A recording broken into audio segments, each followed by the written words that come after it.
Inside the Prince Andrew media frenzy that saw TV crews scrambled to a royal lodge in this week's edition of Emily in Palace, our royal editor reflects on the King's Vatican state visit, Meghan's nightmare on peppercorn rent. Emily in Palace became Emily at the Apostolic Palace this week, as I traveled to the Vatican to cover the King and Queen's two-day state visit.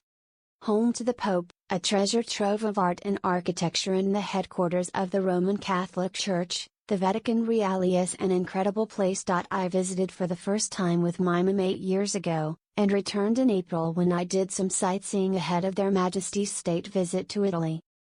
But walking through the richly decorated interiors and passing the Swiss guards dressed in their Renaissance-era uniforms, you are reminded just how special the smallest country in the world really is. So it's against this backdrop that the King made history by becoming the first British monarch to publicly pray with the Pope in 500 years. The short but meaningful visit served as a reminder that Charles doesn't need to spend a week in a country to make a real impact, as we saw in the summer when he spent less than 24 hours in Canada. The palace avoided being drawn into any questions about Prince Andrew during the visit, but that didn't prevent the story from rumbling on back home.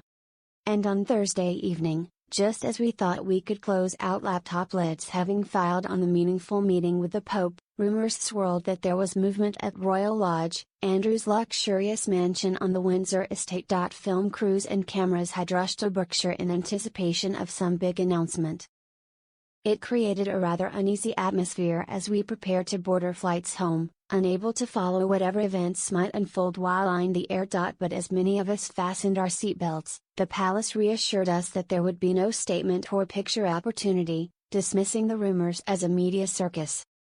It sparked a sigh of monetary relief, superseded by a barrage of questions about why the tip-off was made on Thursday night. Even Emily Maitlis, the broadcaster who interviewed the prince in 2019, even wrote on X, "We may be expecting news from the Windsor estate later this evening, where TV crews have been told to expect passing traffic." This was followed by another message 2 hours later: "Crew shaved now been pulled and stood down." Very confusing. Was it simply a fuss over nothing, or was Andrew preparing to pack up his bags for good? I'm sure in the coming days we'll find answers to these questions, as there's absolutely one thing I'm certain about: there is zero hope that the scandals engulfing Andrew will be able to be ignored.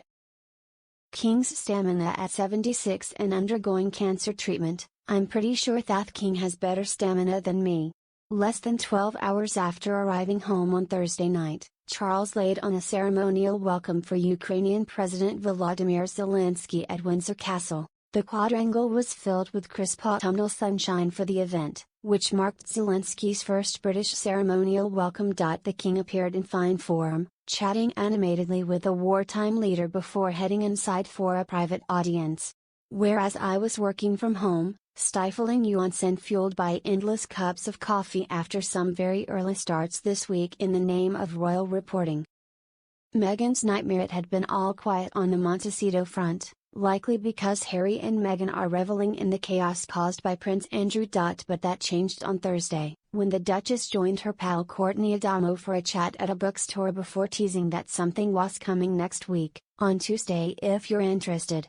Her positive promo came crashing down though when the Mail revealed that she had lost her 10th publicist in just 5 years. Emily Robinson, who joined as Director of Communications in June, has already quit. It really is quite remarkable to have lost so many employees and further damages Meghan's reputation.